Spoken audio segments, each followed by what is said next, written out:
I will call to order Wilsonville City Council meeting for October 21, 2019 at, it says 7:38 now. We were scheduled for 7:30 a little bit later because of a robust work session, which I think we put to good use. Could we have a roll call, please? Councillor Linville. Present. Councillor West. Present. Council President Ackerval. Here. Councillor Lehan. Here. Mayor Knapp. Here. Thank you very much, full council. Nice to have all 5 of us here again these days. Would the audience please rise and join us in a Pledge of Allegiance?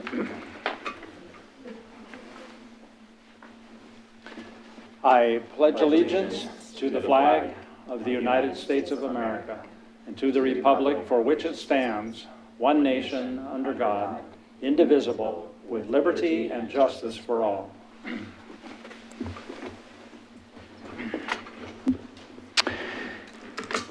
And I would be open on a motion on order of agenda, calling to the council's attention the question of whether it's ready to deal with the intergovernmental agreement on the Willamette Water Supply Program as a consent item as published, or whether anyone would like to have discussion, then that would need to be modified.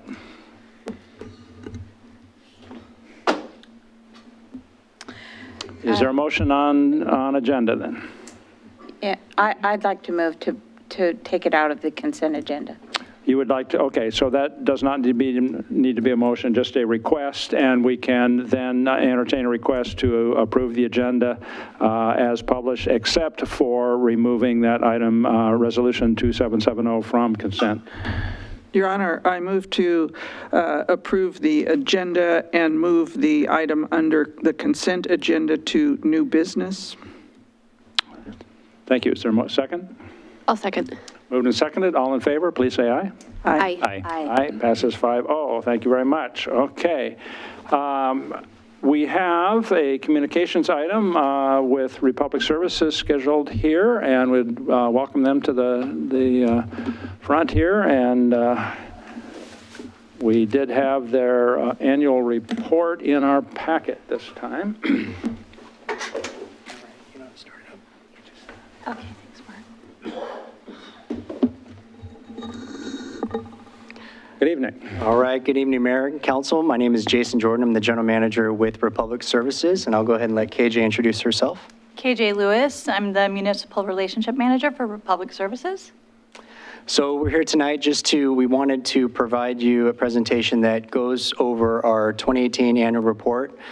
From the new franchise that we had entered into with the city, one of the new requirements is to make sure that we provide a report on an annual basis that covers some pretty detailed information. So we'll cover that piece. Also, KJ would like to take the opportunity, because I know in work session prior, a lot of questions arose from the recycling market. And so we wanted to take this opportunity to also provide the recycling market updates for council as well.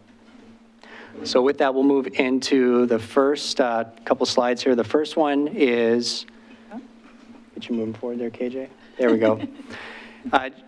We're going to talk about 3 main categories that we really focus on with the company. The first one is obviously the mantra that we'll handle from here, and that's the concept that we want to make sure people grasp is the recycling and waste services. If we're doing our jobs, people really shouldn't have to worry about that. And so, right, we strive to be the best that we can at that stage, but that is all our ultimate goal, is that when the customer is recycling or garbage or yard debris or glass, once that's out to the curb or the containers, that we take it and that there's a trust that we're responsibly handling that and moving it to the right markets. We also believe in simple solutions, so trying to tailor those solutions so it's very simple for customers to understand. I've been in this industry now going on 5 years and realized that the industry itself is much more complex than I'd ever imagined. So to break that down and make it a simple solution for our customers is very important. We also believe in reliability. So we have a lot of trucks on the streets every day, and we have a lot of individuals, 36,000 employees that work for the company. And I'll break that down, how that relates to Wilsonville. But the concept is we want a 99.9% pickup reliability. And that percentage seems very high when you look at it, but when I give you some of the numbers about the number of lifts or drive-bys that we have on a given year just for the city of Wilsonville, you'll see how that number could be attainable in terms of the numbers that we're providing. And then environmental responsibility, that's become more and more important in today's society as well. While we are franchised as the hauler, we also have a vertical integration and responsibility to make sure, especially in the state of Oregon, that we are responsible in what we're doing with the material and that we're providing the best outcomes long-term, not only for our employees, but for me personally. I have 3 little children, so when I think about what our company's doing, I take this side of things very, I guess, personal when it comes down to what we're doing from an environmental responsibility standpoint as well. Pardon me, I've got a little bit of a sickness, so my voice is going in and out tonight. All right, so a little bit of the nuts and bolts for the city of Wilsonville. So we have 13 drivers and 6 support staff specifically related to the city of Wilsonville. Drivers are at the curbs of 5,157 homes each week. And this is where we start looking at the responsibility and reliability ratings. Is throughout last year, there was close to 750,000 containers picked up just in the city of Wilsonville. And we have 13 collection vehicles that service the city. And in 2018, we collected over 73,000 tons of material. So when we break those tons down to pounds, that's 146 million pounds. And that's just for the city. This will be also a little bit of a plug in terms of our involvement with the city is we also have instituted 2 bulky waste days. We had our first one this year in May. That was pretty excited to point out that we had 440 plus vehicles attend and over 30 tons of bulky waste handled. And that was about 3-fold above and beyond what we've seen in any of our bulky waste days in the past. So my plug now is this Saturday, we have our bulky waste event again from 9 to 1. Please come down. We love seeing everyone drop off their goods. And we also want to make sure that this is a secondary opportunity that we've provided for the city and its residents. Jason, I just want to also mention that we have 5 employees that reside in Wilsonville. Yeah, thank you very much. Yeah. Okay, so our customer counts for the city is on the residential side. We have just over 5,000 customers, just under 600 businesses, and about 169 what we would call industrial customers. So that just gives a little bit of a breakdown of what the city looks like. All right, so the statement of income for 2018, and this is where I think there were some questions that arose during the work session, so I'll address those as we're talking through this piece here. What this slide just gives you is a snapshot over the last 7 years of both the revenue and then our net income as you see year over year. What this will show you is we've seen a steady increase of revenue, obviously through natural growth, obviously through costs as well. And what we'll see is that our net income has stayed fairly flat when you add all those together. And so where the questions came into play during the work session was the provision for income tax, which you'll see as that line just above the net income. So when we entered into the updated franchise agreement with the city, the provision for state and federal income tax became unallowable expense. And so what I wanted to be able to do is just clear this up with both the council, and we have met with staff on multiple occasions on this as well, and we're all in understanding that that is something per the new franchise that is listed as an unallowable expense. But what we also wanted to make sure is when we had the consultant report show a year over year, right, income increase, we wanted to make sure that it's clear that that's an artificial increase. There wasn't a, right, from 2017 to 2018 where we saved a ton of money and now, right, we have a larger amount of net income. That was literally an accounting piece that we pulled out, which resulted, what you'll see here is a 2018 listed report of gross income as a percent of revenue at 15.1, which was reported in the consultant, which we agree with all the numbers that tie out to that. The only difference is that provision for income tax adds another $300,000, what our company pays on state and federal income tax for our employees. And so that's where when you net that out, it's a 10.8% return. That's really important because I think when we look at a year-over-year comparison, and that's why we wanted to do the 7-year walk back, was just to show, as you look at it year-over-year, we've stayed within what we've shot for that target range between that, right, 8 to 12% margin. Before I move on from this, I just want to make sure if there's any questions that you have on this slide.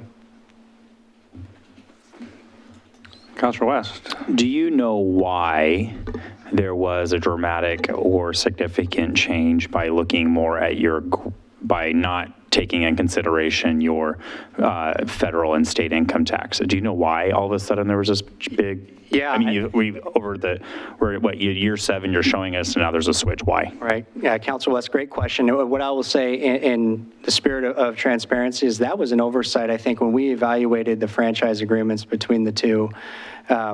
We've primarily historically looked at this as our calculation. And as we entered into the new franchise, that's an oversight that we had. And what I'm here to tell you is, hey, we own that. And I think we're accepting and understanding that this is where we're at today. I think what we want to be is very clear, though, as we move forward, that as we talk about, when during the work session about added services or where we project those returns to be, I think we want to be more diligent in making sure that council has the accurate numbers that are tied to that. So I hope that answers that question. And we're acknowledging that. And like I said, I think we're at a stage we're moving forward from it, but that does change the historical comparisons that we've had. Okay, move on to the next piece, which is just the schedule of direct expenses. So on the previous slide, where we had 5.3 million in our direct costs of operations, this is just more of a breakdown. And I think it's really important to see this because a lot of people would assume that labor is the largest piece of our cost. And when you look at this, what stands out is disposal is actually the largest cost for our operation. One of the larger items within disposal is the cost of disposing municipal solid waste, whereas on every ton that we receive at WRI, there's a $30 fees and taxes assessed by the Metro Regional Government to those tons. So it does show that as a larger cost, and I think it's just really important to point out. After that, the next largest cost is our labor, and labor is primarily driven by our drivers. And what you'll see in future slides down is what the economic impact is to our employment here in Oregon. But I think more importantly, just to know that those drivers that service the city of Wilsonville, they're part of Teamsters 305. They're paid very well with benefits and pension. And the average tenure of those drivers is 15 years. So it's a great tenured crew, a great group of folks that really understand the community, but that is the next largest cost that we have in there. This is more of a breakdown just to simplify that schedule of direct expenses, to give you an idea of what every dollar of a monthly garbage service goes towards. So for every dollar, about 44 cents of that goes to disposal, 14 cents goes to labor, about 4 cents goes to depreciation. And why that was such a significant impact when we talked about our gross income and our net income was that the state and federal income taxes usually equates to about 4% or 4 cents of that dollar as well.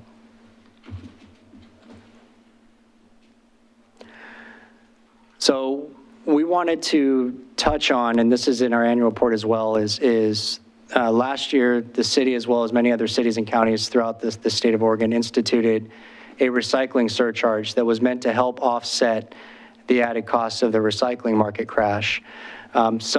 Some cities and some counties throughout the state have opted to remove certain recycling items or to stop recycling altogether. Many of the cities and counties, obviously in Western Oregon, have chose to accept that this is an added cost, continue the programs, but understand that now we have to move forward with the reality that recycling is not free, and it does come with a cost. And so what we wanted to show here was the revenue that we received from the recycling surcharge equated to about $100,000. The recycling processing expense that we incurred was about $355,000. And the next slide will explain why that was such a drastic increase in cost based on projections and trend. And then the other piece that this doesn't include was that we did have the commercial recycling surcharge that went into effect January of 2019. So remember, we're just talking about 2018 numbers at this point. So here is why we saw such a gap between what we believe that surcharge would cover and what the actual cost of recycling yielded, not only in 2018, but what we'll see in 2019 as well. So what this is showing you is the majority of the costs incurred from what we call commingled recycling, right? That's the blue cart that we throw everything in, and right, we send that to a local processor, which I'll show you on a map here in a second. They will separate those items and then send those segregated items out to market. And what we've seen is from January 18, what we're showing is this is the stage of where the recycling market really crashed, and Kaja will go into a little bit of that in her presentation on the recycling. But then what you'll see is from January 2018 through December of 2018, right, the price per ton of that commingle ranged from $22 up to $62, down to $40. It was highly volatile throughout the year. So our company, as well as other cities and counties and the rest of the country, was trying to forecast something that we had never seen before. And so that's where we saw that shift as we instituted the surcharge midway through the year. Now we see the cost going up. What's more important to highlight, though, in 2019 is you can see that January of 2019, we've seen another significant spike of the cost of the commingled ton. And what we're seeing now most recently is that cost is right up near the same price as garbage, okay? So there's things that we're trying to do on our end to control the costs. We're also working with many different outlets to see where those markets are going. We're also trying to identify are there other sources of types of recycling that we can have that have some sort of benefit on the offset. But this is a true reality that this isn't something that just our company faces, but this is what every company in the state of Oregon from a recycling standpoint is facing, and as well as across the country. Any questions there? I know we'll go in a little bit more detail on the recycling, but okay. The next few are just a couple graph slides to show the breakdown for the city of Wilsonville, where the recycling materials come from. So you can see the overwhelming majority comes from the commingle, which we kind of depicted on what the price points there were for 2018.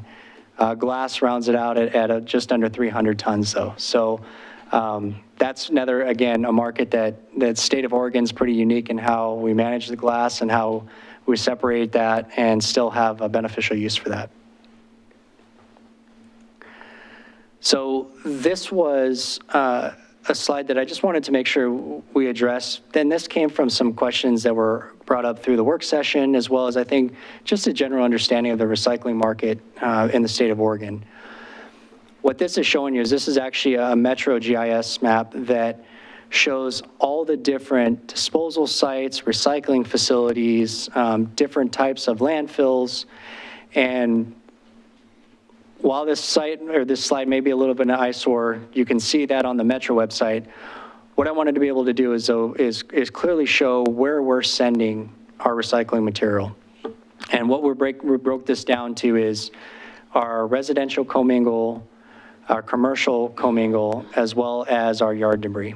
And so the first one is the light blue. And so all of our residential commingle goes to Pioneer Recycling, which is located in Clackamas. And so at that site, that's where they'll take all of the, right, what we'll call, the single stream. So everything that's merged into one, they send it through sorting lines, processing lines. They have a lot of the state-of-the-art where they're either magnetic pulls or air pushes, and then they segregate the material. So paper will go to a paper market. Any sort of additional glass within those streams will go to another market, so on and so forth. So our commingle goes there. And then the commercial commingle, and the reason that they may go to two different sites is because of the makeup is very different from a commercial commingle container versus a residential commingle container.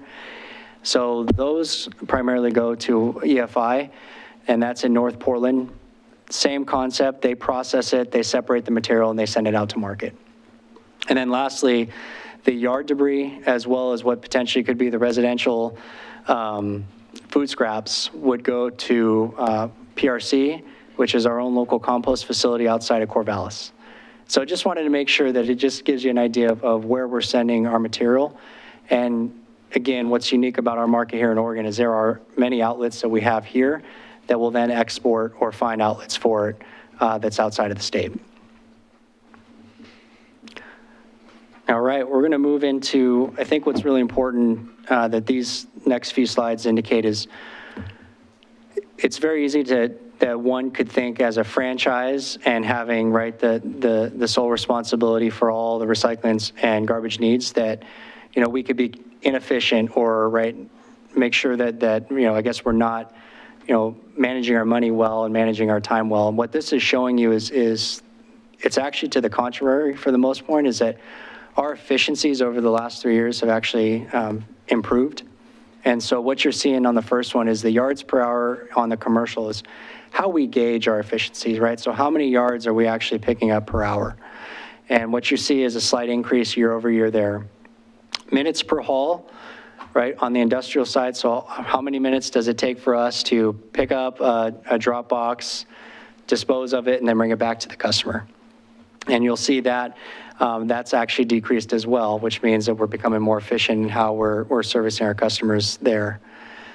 The one area where, again, we see some concerns is the drive-bys per hour.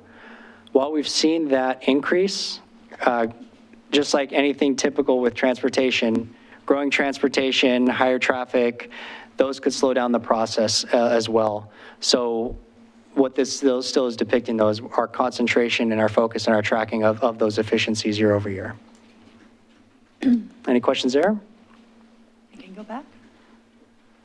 Okay, I'll turn this over to KJ. I'm also getting over a cold. As a company, we have over 2,500 CNG vehicles in service, and according to the EPA, each new truck is the equivalent of planting over 600 mature trees annually.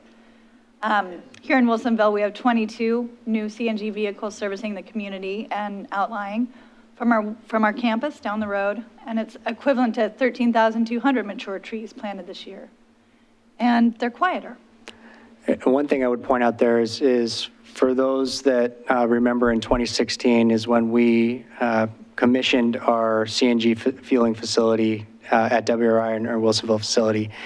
And at that point, we started out with 15 trucks. And so as each truck reaches the end of its life, we're replacing that with CNG. So from 16 to now, we've increased from, you know, the 15 trucks or the 16 trucks to 22. And we're going to continue to do that year over year until we're fully integrated that fleet to full CNG.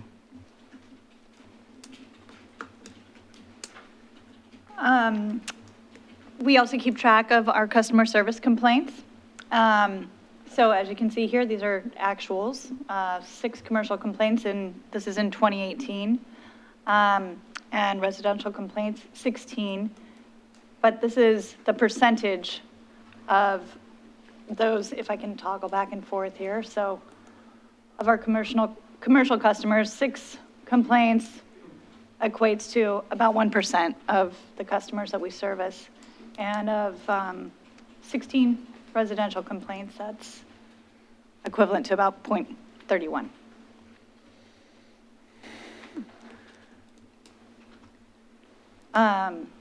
So the most common complaint has just been route disruptions, and it's usually due to blockages caused by construction or things beyond our control, leaving some customers with less predictable service schedules. So what we are doing is our operations team, which is our drivers, our dispatch, and our supervisors, they're working to develop a reporting network to enable clear communications and speedy solutions and workarounds around those issues. Additional steps, we've relocated our call center back to Oregon, which is in Woodburn, and our call center that is, and are developing local locally based training opportunities to continuously improve. Our operations team also is open all the time for direct call. And I should note that I was looking at your website, and you have on your website the ability for customers to email the city with any complaints, and you should know that Jason and I are CC'd on those, and so we respond within, as soon as possible. As soon as we get those are high priority in our inbox. So same day reconciliation. We're setting up a process for checking your engineering project calendar and make sure that we know what's happening, and working with local vendors to ensure route access, and the city, of course. Here's just some examples of some events that we sponsor and partnerships with the city. We're very proud to be a partner of the city of Wilsonville and are always happy to participate in community events, and especially the upcoming Bulky Waste Day this Saturday. Just in, Republic Services has developed a new education curriculum for K through 12 that specifically targets the needs of students. And what it is, it's pretty cool. If you want to check it out, you can, if you're a teacher, you can say, okay, I teach second grade, and click on the link, and it's full of resources and worksheets and lesson plans for you to talk about sustainability and recycling at the appropriate level.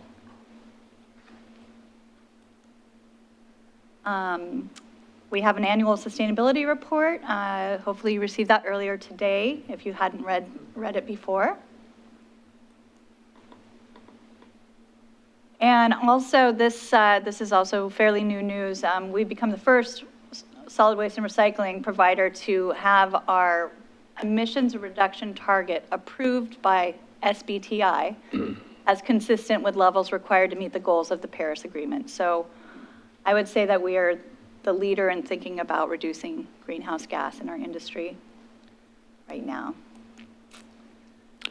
And so like I mentioned earlier, this is just a breakdown to show the impact of Republic Services when we enacted a study in 2016 to just try to get an understanding of the economic impact that we have for our employment here within the state. And I want to note what this doesn't include is that last year we did acquire a company in Bend, Oregon as well. So that doesn't have the 101 employees that we now have as part of our Republic Services family there.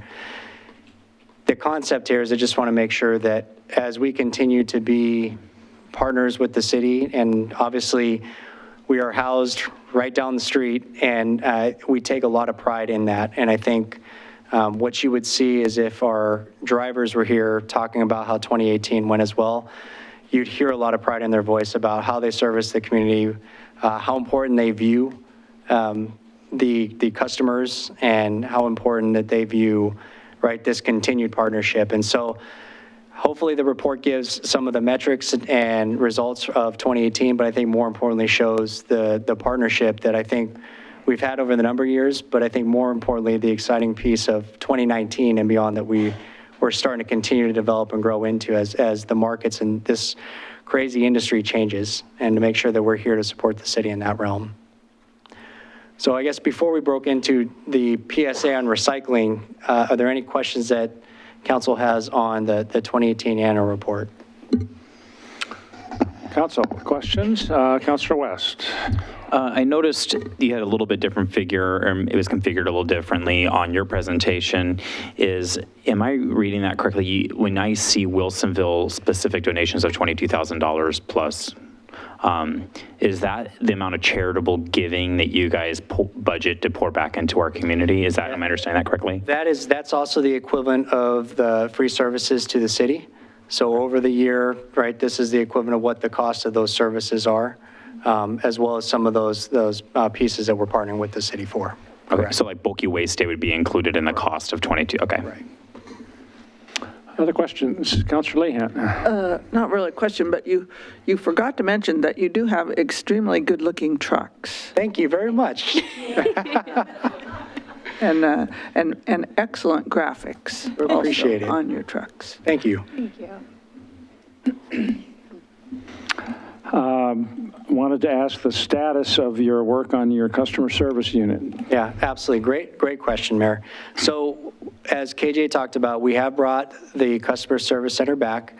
We have customer service agents based out of Woodburn and Corvallis now at this point. And what we're working on now is the ability, so when a customer calls and selects prompts, our customers right now are taking about 60 to 75% of the calls in-state. And so what we're working on is ensuring that the training is ramped up so they can take more. And our plan is that they would take upwards to 80 to 90% of those calls. The 10% variance would be one of the benefits that we do have about having the call center both in Phoenix and then on the East Coast is the call center times. One of the things mentioned before was the business hours of the call center, our typical business hours here. And so when we have a lot of residents or people that are coming home from work that have an issue, they can still call after normal hours and still reach a call center or in the morning as well. So that's where we see some of that variation there. So we're continuing the training. We would welcome and invite any council or staff to come down to our local customer service center now. We spend a lot of time providing the feedback from our cities and our customers directly to them. However, it's always great to have that firsthand. So our customer service agents who, again, see all of their customers via phone, have that face-to-face and really understand the impact that they're providing.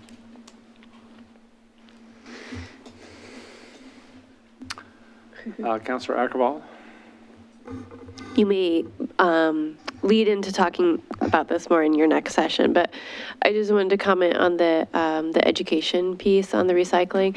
And I know, let's see, KJ Lewis sent out some materials to us this last week too about the education curriculum that's been developed. And I looked through some of those links that you shared with us, and one of the pieces of information was that, and I think it was a stat for the entire U.S., but I think it was a 41% like failed this basic recycling quiz as far as not trying to recycle, but recycling in an unhelpful, categorizing incorrectly and things like that. So I do think that education piece is so important. And I know in our own community survey, we have a very high percentage of community members that are actively recycling. I believe the last community survey was either 99% or 98%.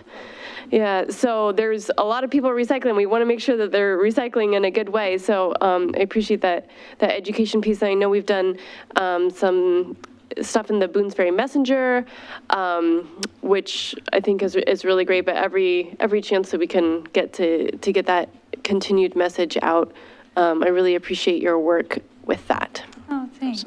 And it's not a one and done, it's a continuing education piece, because as the market changes and as the conversation changes, information changes. We have to and so we want to be learn. as helpful to you as possible.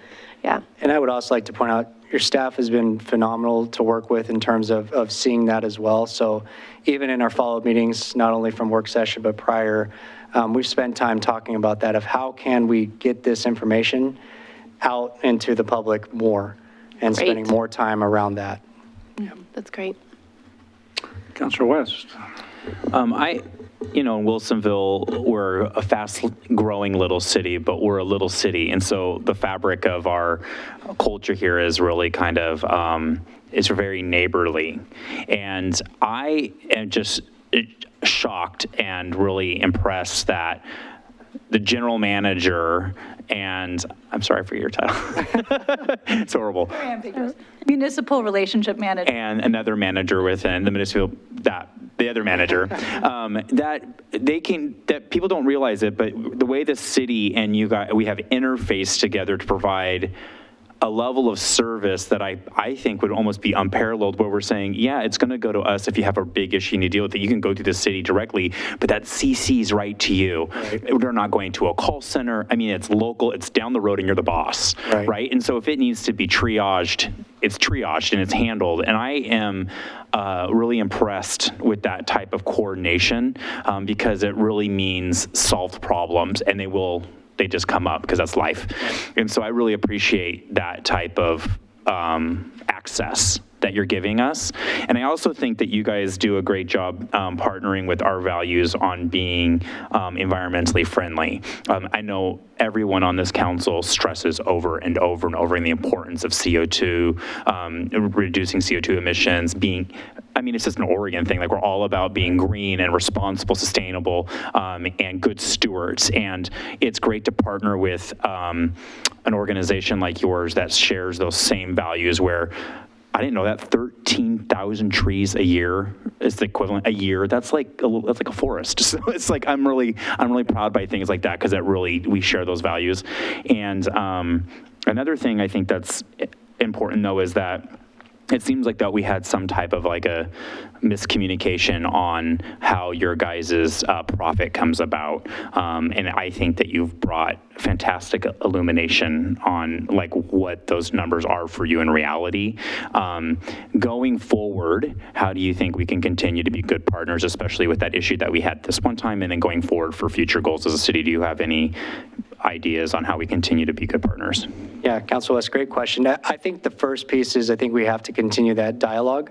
But I think what's most important that we got to bear in mind too is this is the first round of the new franchise. So everything that we're going through is kind of that trial and error. And so I would say, as we kind of go through the next stage, I think we have a greater understanding of right, how we look at our costs, how we portray those costs to the city, but also how do we provide the value-added services, but are very cognizant that at the end of the day, right, we're still here and servicing the company and wanting to make those investments back in. And so I think that continued dialogue there. I do think that, we do have a new dynamic with a consultant that's coming in and analyzing those as well.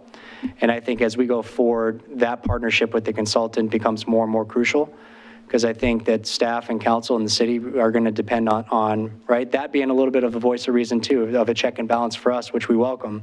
But I think we just want to make sure, as an example, when we look at the 2019 forecasted both revenue and costs, right, there were some things that we didn't agree on, and I issued that in my letter during the work session. And now that we have an additional couple months of actuals, those numbers that I had talked about really are a reality. And so I think just those pieces to provide with the consultant staff to have prior to going to council, so I think not to confuse and to make sure that council has the information to go forward with, I think will help. But I also think that this was the first round of it, that I think we're all kind of learning through that piece. Okay. All right. Well, thank you very much. Very thorough report, more detailed than. There's more. There's more. I do want to ask, for the sake of time. Well, we're half an hour in. Yeah, so we can stop and we can provide this at another time if that's been more beneficial You for have the a lot council. more? Oh, it was just a bird's eye view of the recycling market, but we can certainly come back and do that another time. Well, we should probably move on. We only had you booked for 15 minutes, so. Fair enough. Thanks for robust dialogue. Appreciate that. We'll put that on. We'll save that for an evolving story later, maybe. Wonderful. Thank you. Thank you for your time. Thanks very much. You might want to hang around for the next part on citizen input. I will move now into that section, which is an opportunity for visitors to address council on things not on the agenda, also a time to address things that are on the agenda but not scheduled for a public hearing. Staff and council will make every effort to respond to questions raised during this portion, either before tonight's meeting ends or as soon as we can thereafter. We do ask you to contain your comments to 3 minutes. And I have a couple of speaker cards. If anyone else in the audience would like to speak, please complete a card and pass it forward to the city recorder. I will start by asking Christine Fruin if you would like to come forward.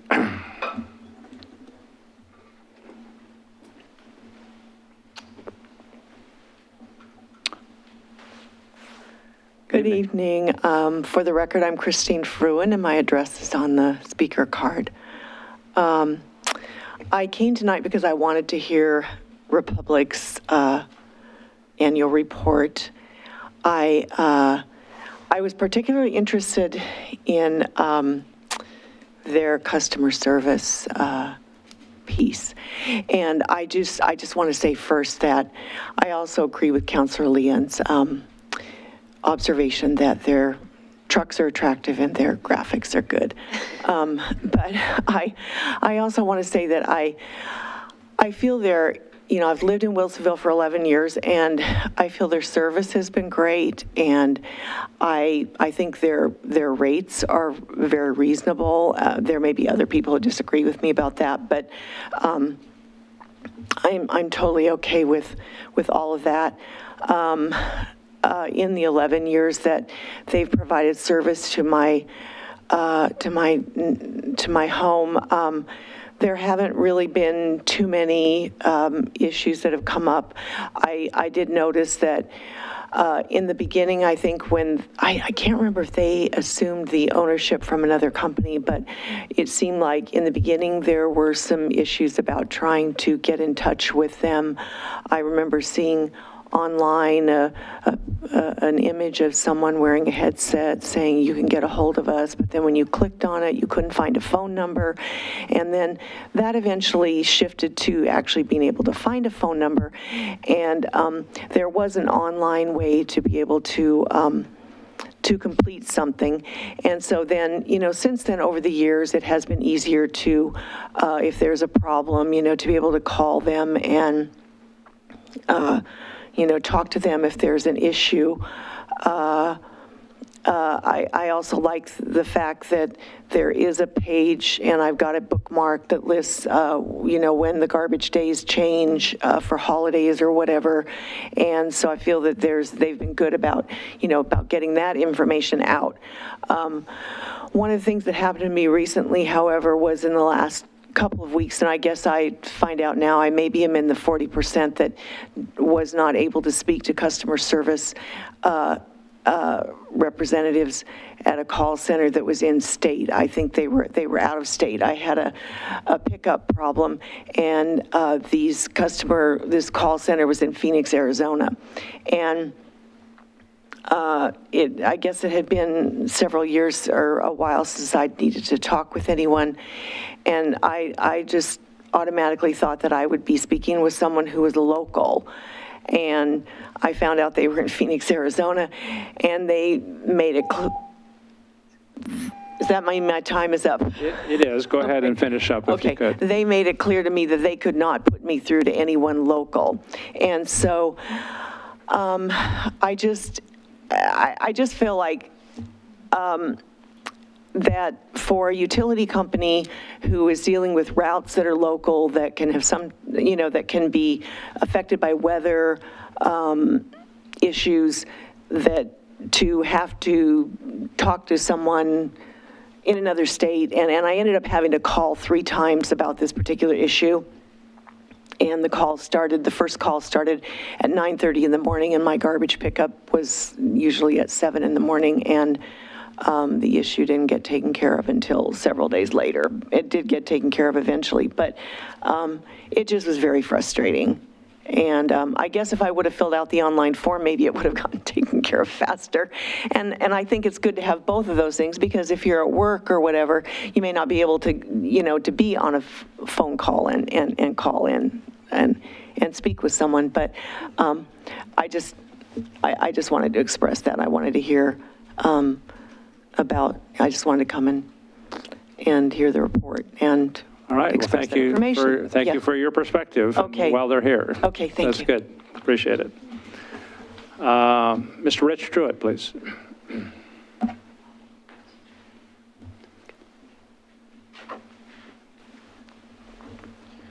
Good evening, Mayor Knapp, President Ackerval, and Councilors Lehan, West, and Linville. My name is Rich Truitt, a resident of Wilsonville for 18-plus years. I'm here this evening on behalf of the North Willamette Valley Habitat for Humanity.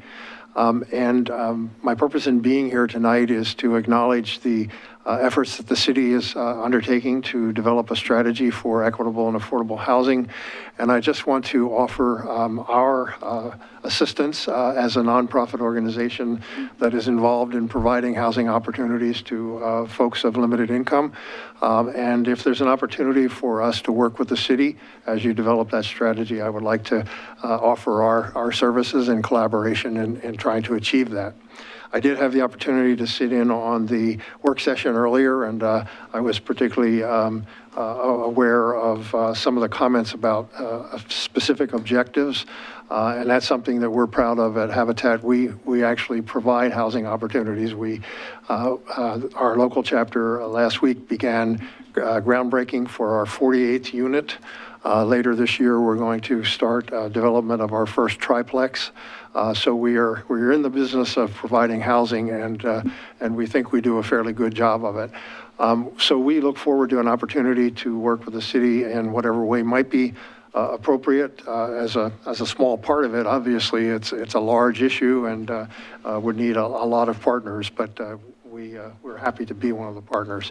Our organization, in addition to a very strong donor base and an incredible team of volunteers, we operate 2 restores, which are retail outlets that sell donated, repurposed building materials and furnishings for folks that are doing their own home repair projects.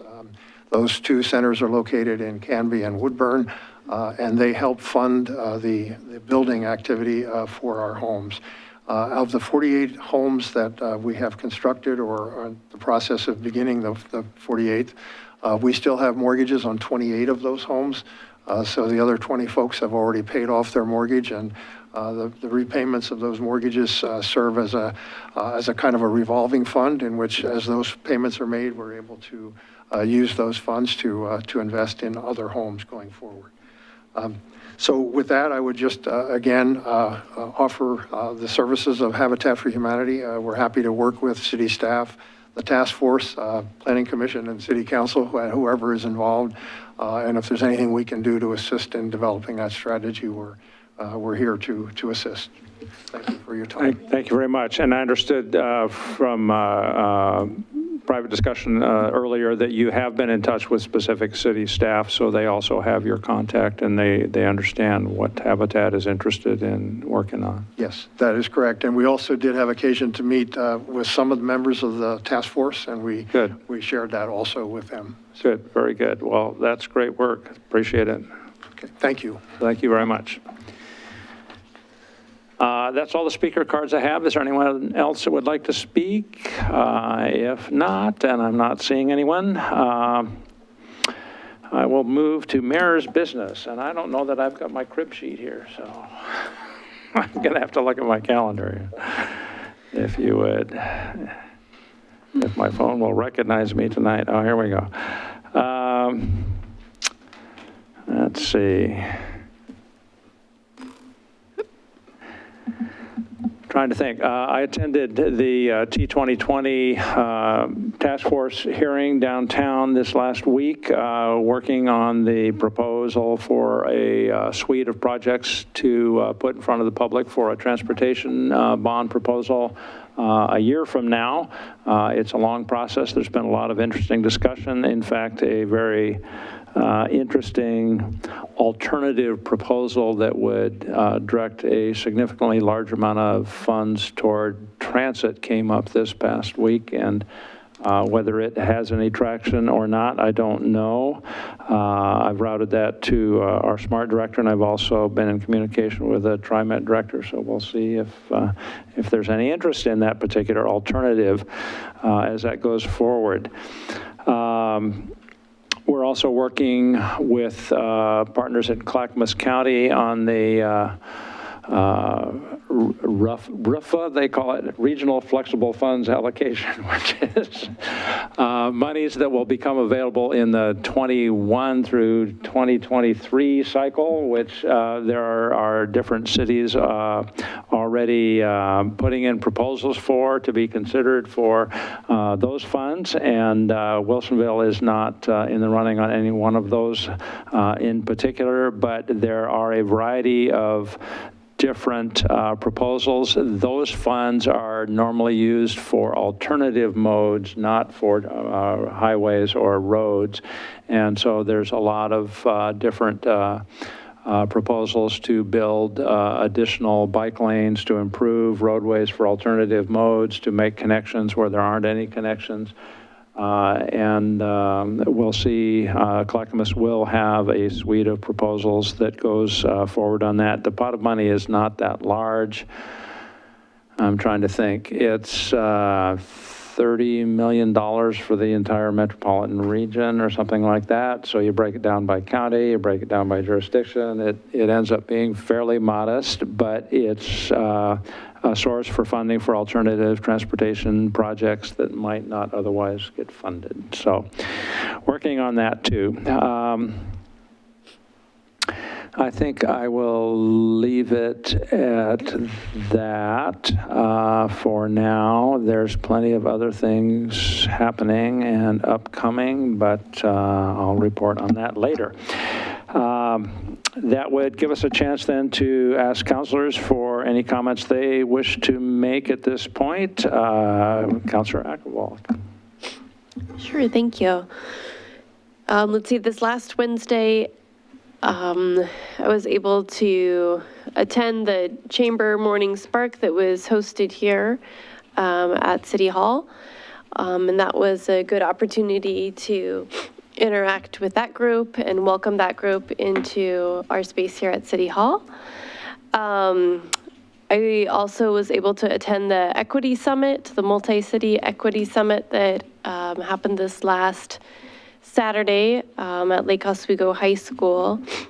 And this was an all-day event that, it required some commitment of time. I was very happy to see that there were several members of our committees and planning commission boards that were also in attendance, as well as some community leaders, some teachers from the high school. I know I spoke with some of them. City staff was there, and so I appreciated that day, and I felt the content was good.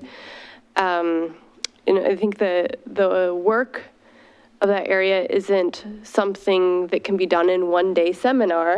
Obviously, it's ongoing and it's continued commitment. So it's something that needs to be woven into the many activities that we all do, and it'll be good to see where this summit leads. I also want to mention, and I don't know, maybe we get some information about this on City of Business too, but the Kitakata delegation is arriving this coming Saturday. And so we will probably be seeing them around the city at various junctures this coming week. And it's nice, of course, if you do see them, to welcome them. To our city of Wilsonville. My family's been able to host some students in past times, and I've been receiving emails from the students that we're hosting this time, and they're very excited to come to Wilsonville. So I hope that we can all be very receptive to their excitement and kind of share middle school students, about that age. They're from a number of different schools in the area, so they're not all the same grade, but to share some of what makes our community truly exceptionally special. So that will be a fun week to have. Yeah. All right, sounds very good. Councilor Lehan. Yes, I was going to mention that as well, about the Kitakata kids going to be here. But one of the things going on this Saturday, I know they're scheduled to be over there at the Stein Barn sometime in the afternoon, but also at the Boozer Stein Barn, or the Stein Boozer Barn, whichever way we're saying that, in Marassi is the Fall Frolic. That we have a 5K run, Kids Dash, costume run, and a whole bunch of other things that are fun that go on pretty much all morning.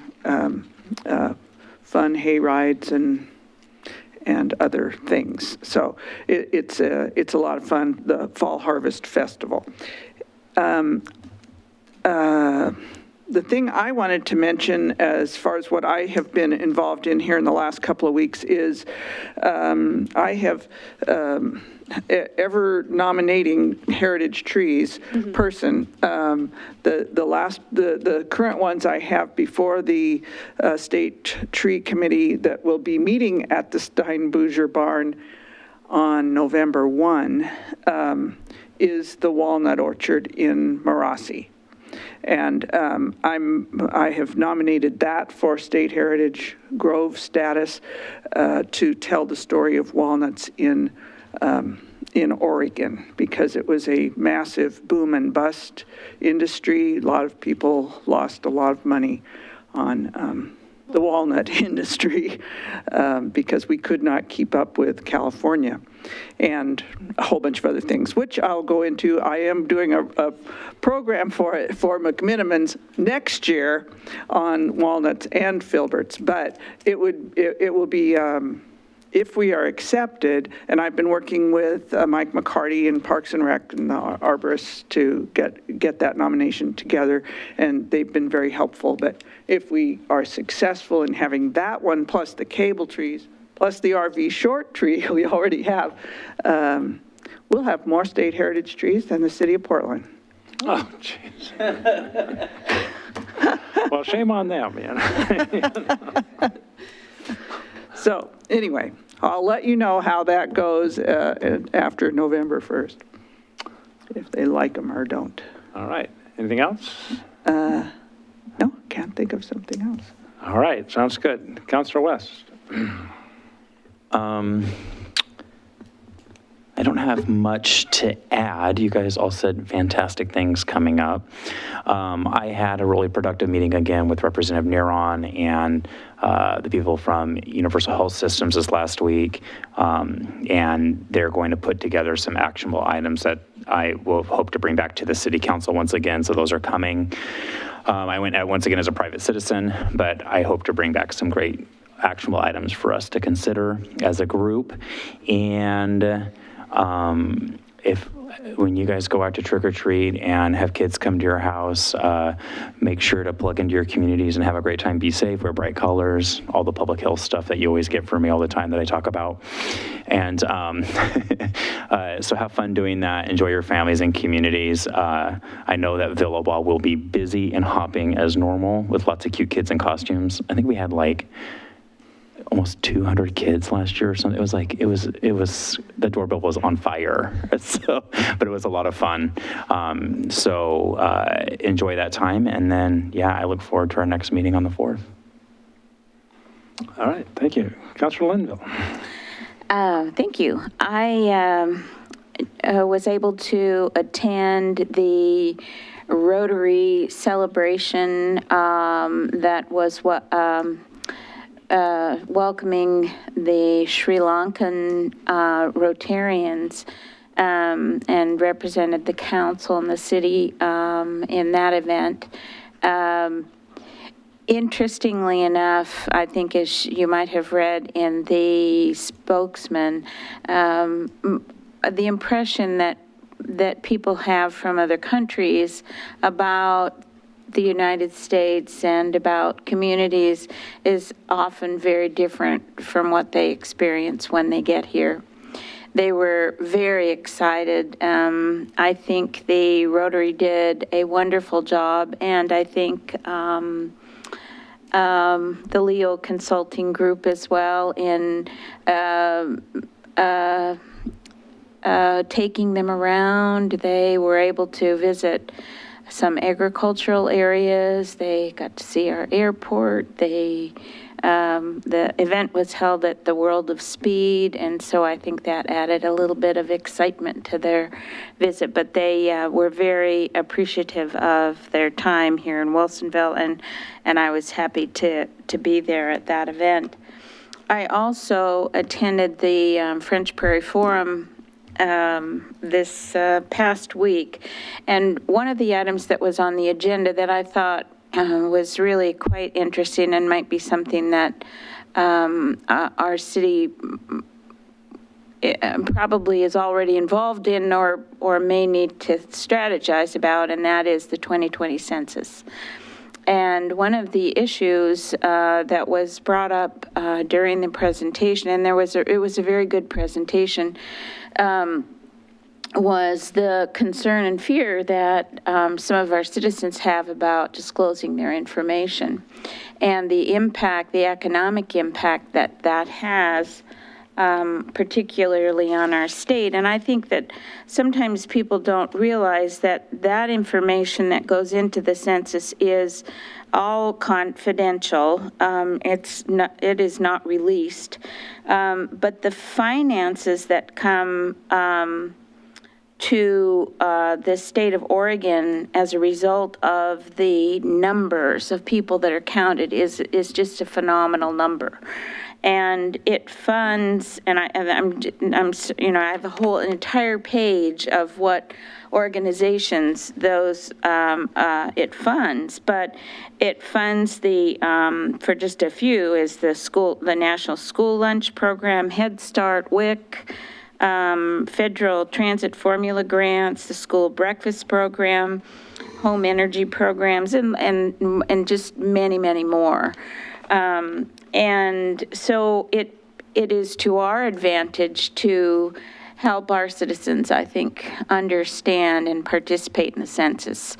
There is, for every person that does not participate, even our own community loses a lot of potential funding for services. And then I just wanted to highlight that this last week, our community development folks awarded community opportunity grants, and 2 organizations in our community received funding. One of them was the I-5 Connection for a couple of their concerts. And then I wanted to highlight that $4,610 was given to the Charbonneau Arts Festival. And the reason I highlight this is I want to just kind of highlight the trail of how that money ends up back in our community. So the $4,610 is being given to the Charbonneau Arts Festival for displays. And then the festival itself is the 1st through the 3rd, and the 1st they're going to have a gala champagne reception and a silent auction, and there is a cost for that. It's from 6 to 9, and it's nominal. It's $10 in advance and $15 at the door. And then the 2nd and 3rd are free events, and they highlight local artists, but all of the proceeds go to Wilsonville High School and Canby High School to their art programs for the high school students. So our community grant goes to that organization, and then the funds end up back in the high schools, which I think is a really wonderful demonstration of the cycle of how those monies can be utilized really well. And then the final thing is I just wanted to remind everyone that one of the highlights that our SMART program had this last year in 2019 was to make all of that transportation free. So ride the bus. Thank you. Thank you very much. Your Honor, I just wanted to follow up on something that Councilor Linville said. With regards to the census, the information in the census is eventually made public, but it is under lock and key for 72 years. Yeah. And you absolutely cannot get at it.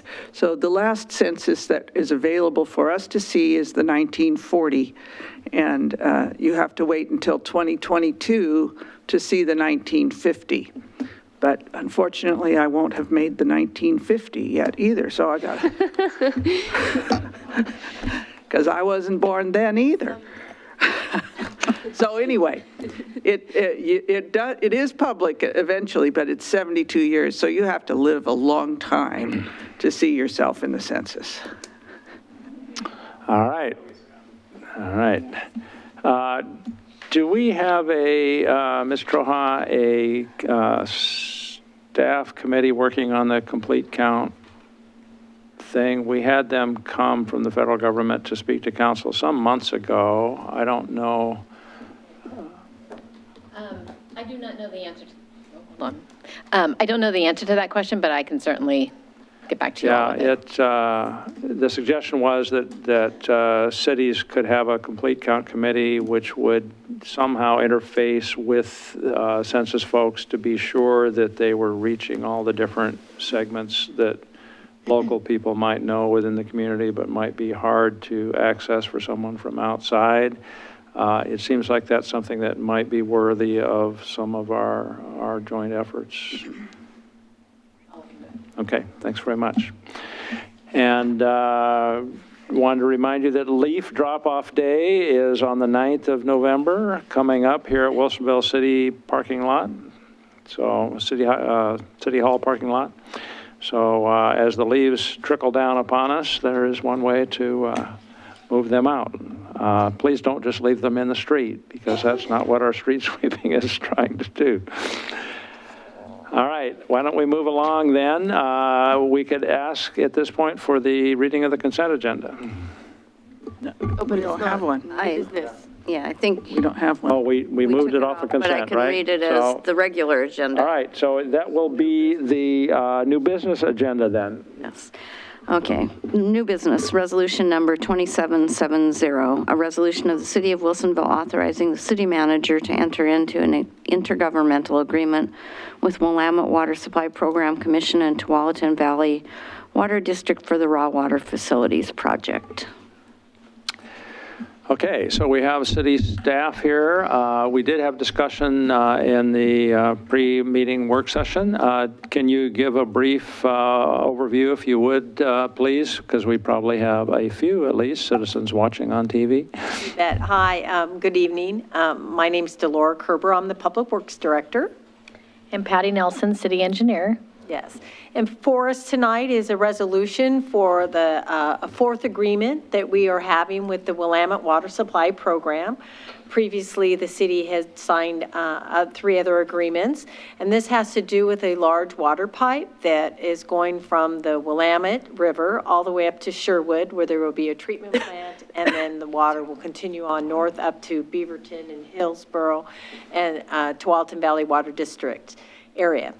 And so as we are moving forward, there is a project called the Raw Water Facility Project, in which they are going to replace the screens in the river, update or solidify the pipes that come into our caisson, do some seismic retrofitting to the building in which the caisson is housed, as well as along the embankment.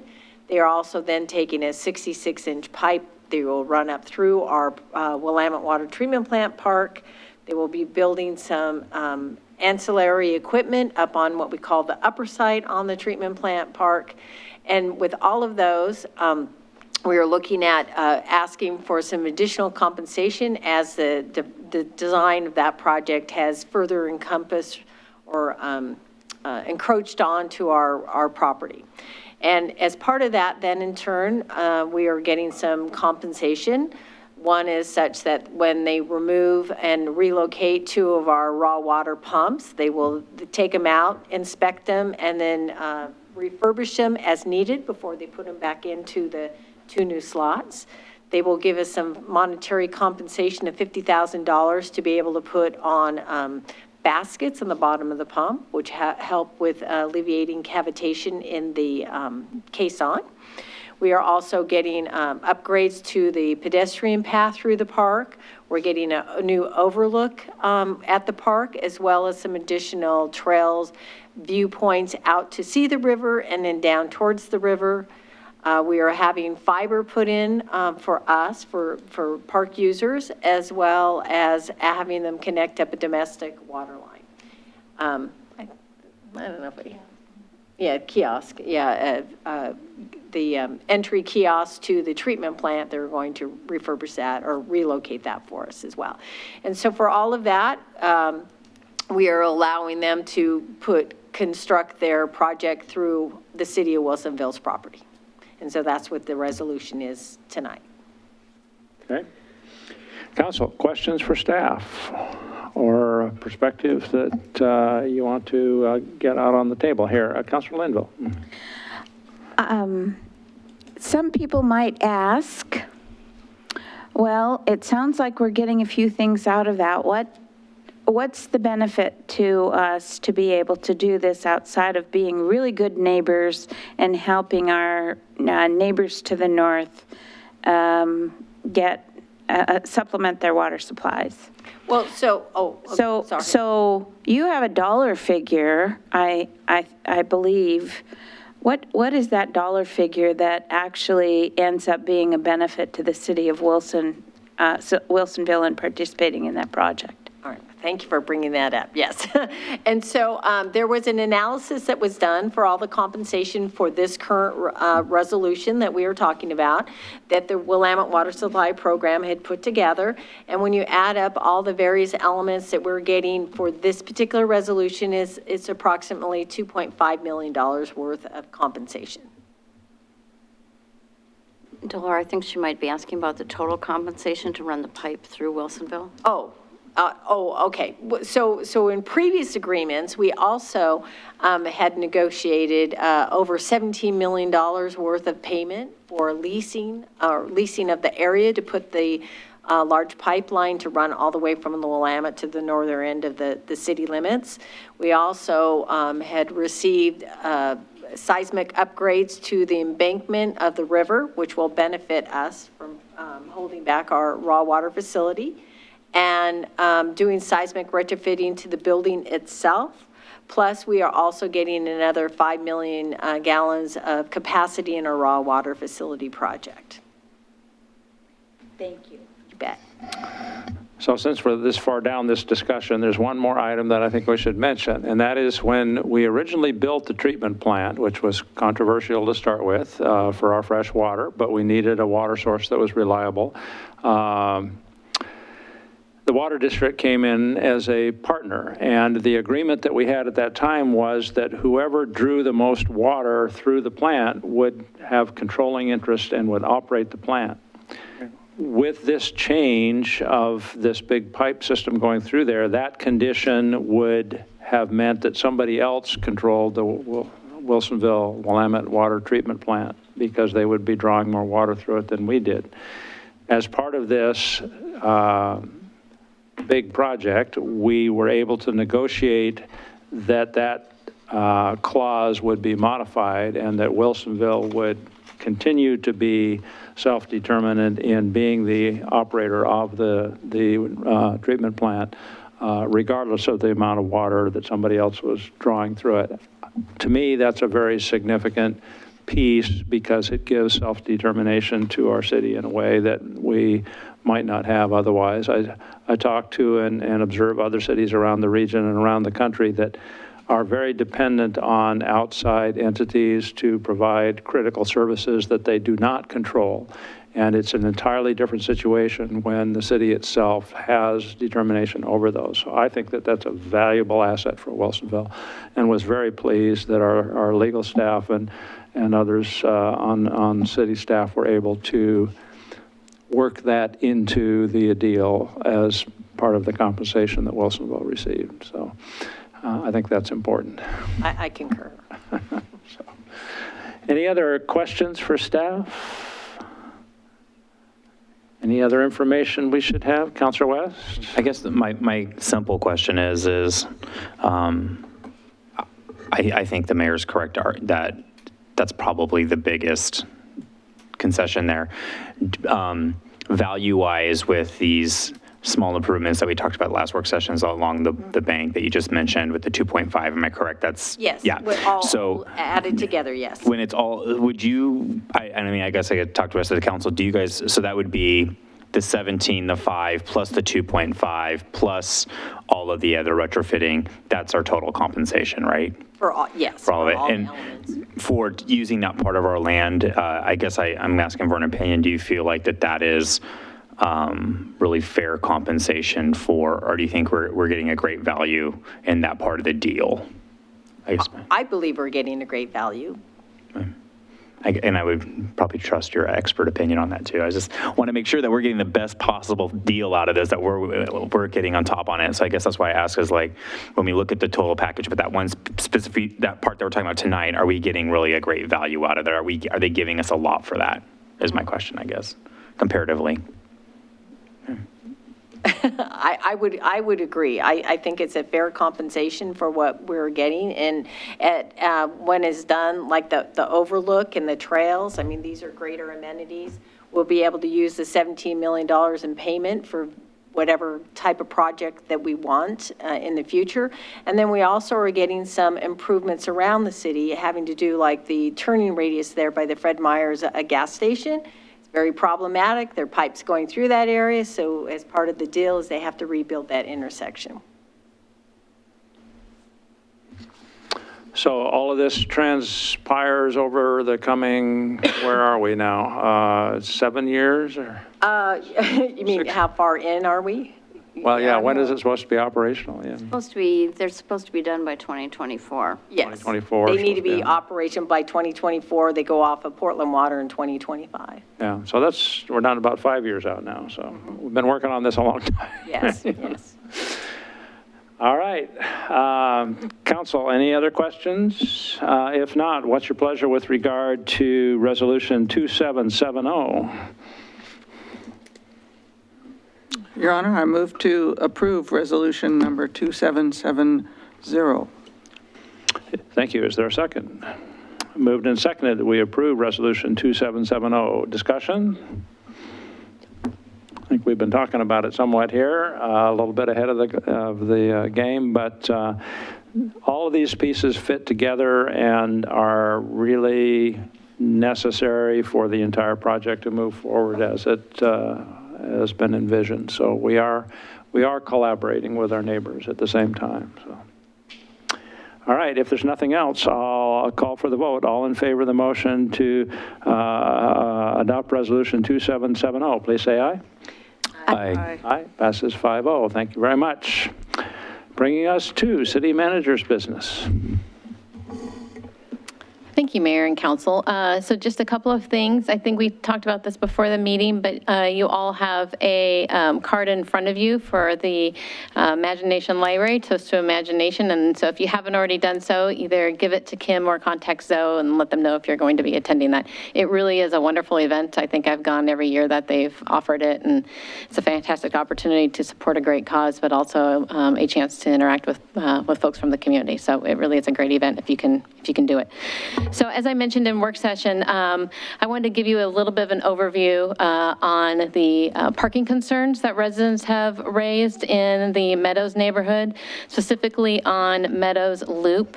As you might recall, we had folks come to the city council meeting in the spring, probably March or April-ish, and again over the summer, raising a number of concerns as it relates to parking on Meadows Loop as well as on Meadows Court. Meadows Court is a cul-de-sac off of Meadows Loop.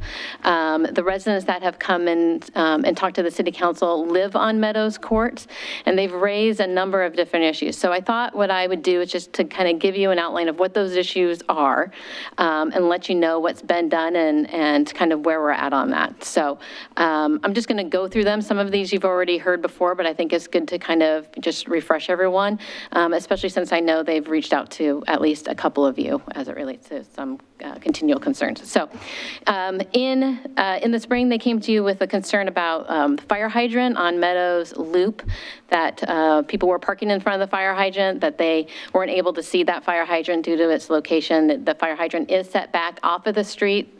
Staff went out and took a look at it.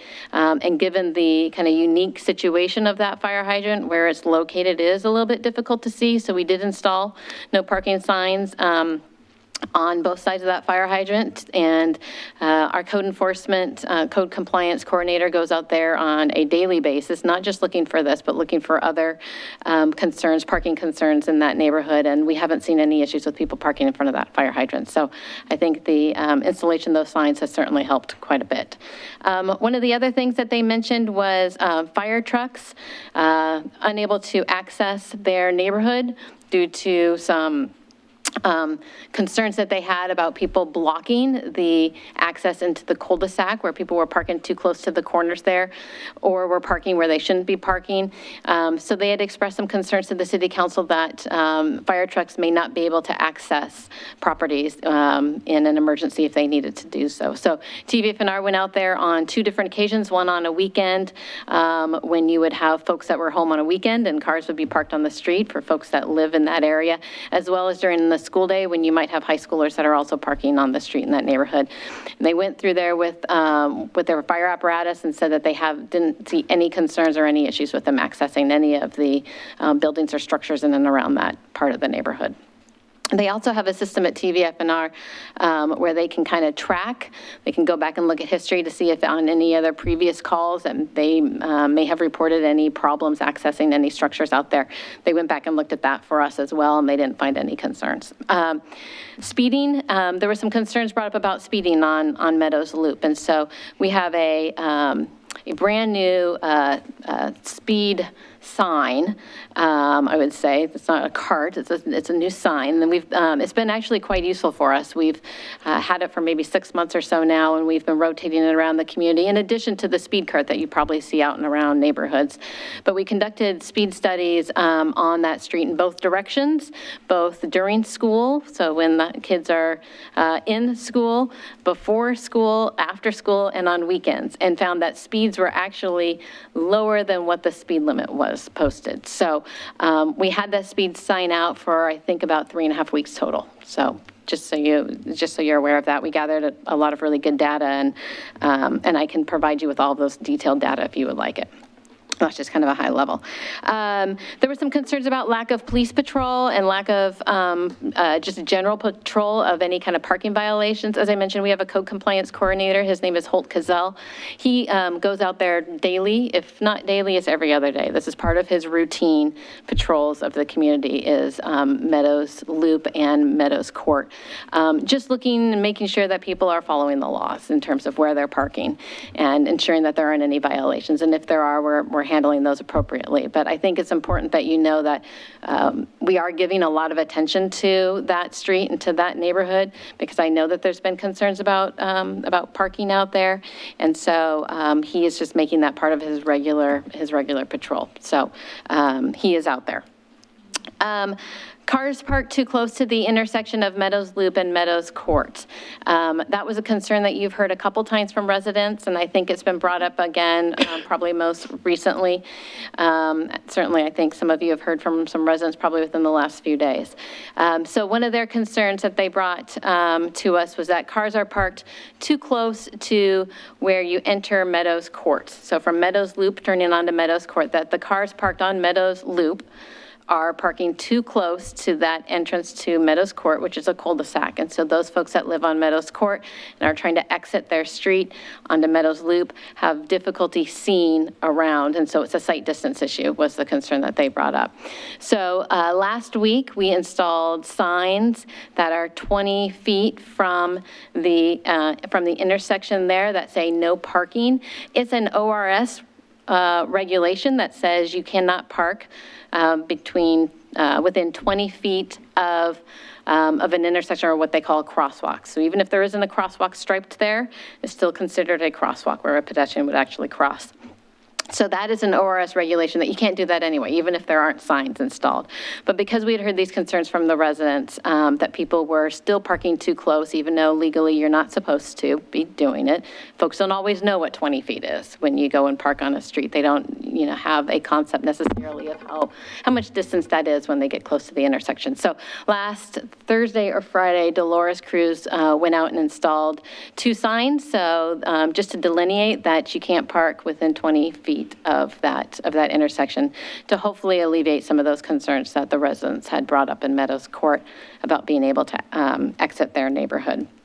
Another concern that we heard was the width of the roadway, that the road was not designed to handle cars parked on 2 sides of the street and also allow vehicular traffic to travel both ways with cars parked on both sides of the street. So we looked at the road, and our engineering staff took a look at the road width. The road is in fact 2 feet larger than what we, 2 feet larger, 2 feet wider than what we normally would have for a road of that kind of definition. So it is wider than what you would normally have. So traffic can travel both directions. It meets all engineering sufficient standards. So, and then finally, I would say that we've also had conversations with the police department. They have this, well, our code compliance coordinator only works 8 to 5, which some folks have said, well, look, folks come home from work at night. They may live in one of the apartment complexes that are on this road, and so our code compliance person's only here 8 to 5. What happens after hours or on weekends? And so our police officers are well aware of some of the concerns out there. They have this on their regular tickler as well, and so they're patrolling that area on a constant basis. So I know the residents you're probably still going to receive some concerns from folks, but we have really tried to be as responsive as we can with them in addressing the concerns that they've brought forward to us. Doesn't mean that everybody's going to be happy with what's been done, but I think what it does show is that we've really tried to listen, and we've tried to address the items that they have raised some concerns about, and most recently was the installation of the signs last Friday. So with that, is there any questions that I can answer? And certainly if people have questions, certainly send them to me. I'm happy to talk to any concerned resident. Councilor West.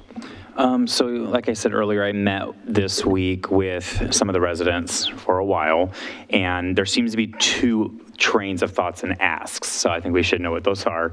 And I do have, actually, I'm going to back up really quick. I'm looking on Google Maps right now at Meadows Court and Meadows Loop.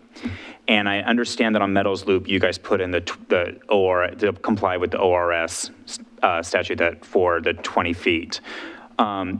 On Meadows Court, coming onto Meadows Loop, like basically capping a corner, does it apply also both ways? Is it both on Meadows Court and on Meadows Loop to where it would be 20 feet this way or 20 feet this way on a corner? Because I guess it's a pedestrian right away that you could cross that corner across Meadows Court and would still maybe need 20 feet because it's a pedestrian right away. Is that am I understand the same way it works kind of around a corner? Yep. It does? Okay, thank you. I know that was a question. And I think I know some of them were wanting it to be larger than that, but we do have constraints within the law. So some of the neighbors are fine with making sure that kind of restriction around the corner, both sides, is enforced. That is what some of them are happy with that and feel like that would be enough.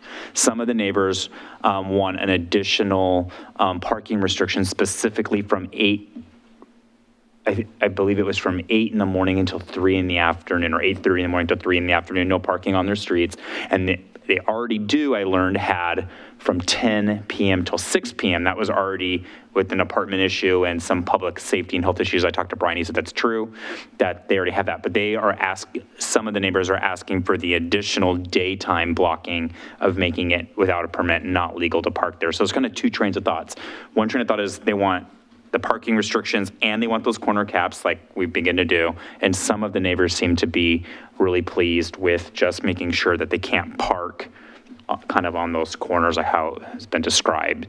And so I guess that's what they told me, so. Yeah, I think Delora kind of just answered the question about how where the parking restrictions are in terms of parking around those corners. It's a public street, and so being that it's a public street, it's parking is allowed on both sides of the street. It's not parking is not restricted, and I think it's also important to note that while there are students from the high school that park on that street. It's not just students from the high school. We've got a couple of multifamily complexes that are on both sides of it. And so there are folks that live in those apartment complexes that also park on that street. So there's always the unintended consequences when you make any kind of, decision like this. There's always those unintended consequences that may seem to maybe alleviate one concern, but the unintended consequence is that it causes another concern on the other side.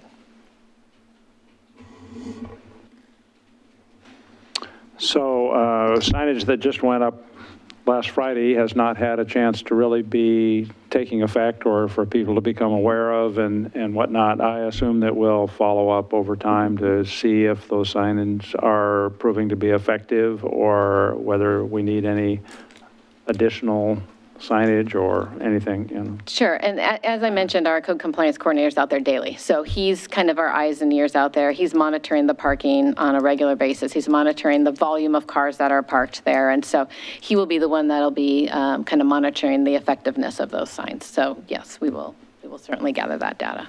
Okay, sounds good.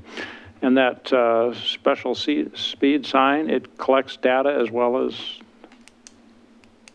Yeah, in fact, it's quite robust. It collects a lot of data, and it's got a lot of different charts that you can use, and it's quite robust. Maybe we'll have an opportunity. We'll actually do a little show and tell with you all. Yeah. At the League of Cities, there was a vendor that had some pretty economical individual speed signs that Councilor Lehan was interested in, and I saw them also and thought, gee, that might be a cost-effective. They didn't have a big box thing. It was just on the sign and runs on solar and tells you your speed. And Yeah, this one we actually fasten it to a pole. Fasten it to a pole. Yeah, and so it's not in a cart like that. It's pretty. We'll get it in front of you and let you guys see. Is it discreet so you Yeah, can it's pretty. Yeah. people don't know that they're collecting data? It's lighted. Yeah. Was it the one that was in the street or was it the one that was actually posted? Yeah.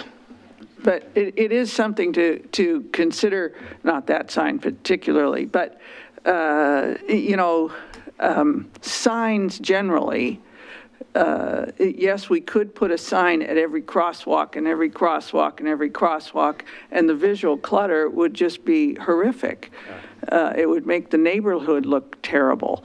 So, because, and that is the law. If we have a problem place where it's being routinely ignored, then it may warrant putting a sign up in a special circumstance. But I don't think neighborhoods would want signs, because then what? At every intersection, you would have 8 signs? And pretty soon people just ignore them. Yeah. Okay. Question. Councilor Ackervall. Kind of along those lines, as we were discussing this and hearing your report too, I'm thinking of, okay, how can we educate in addition to signs or in other methods and ways? And I always think of the Boonesbury Messenger because it's such an effective tool. People read it. And I don't know, I don't have an index if this is a topic that we've covered in the Boonesbury Messenger, but maybe it's an idea for a story, or the police chief sometimes does a little, column or something like that, and the multitude of sins of parking or something. we could help educate in that way too. We can do that. Yeah. All right. Any more city manager business? That's enough. All right. Any legal business? No, I'm good. No legal tonight. Council, anything else you want to cover? Chatter about? If not, let us call adjournment at 9:11. Thank you.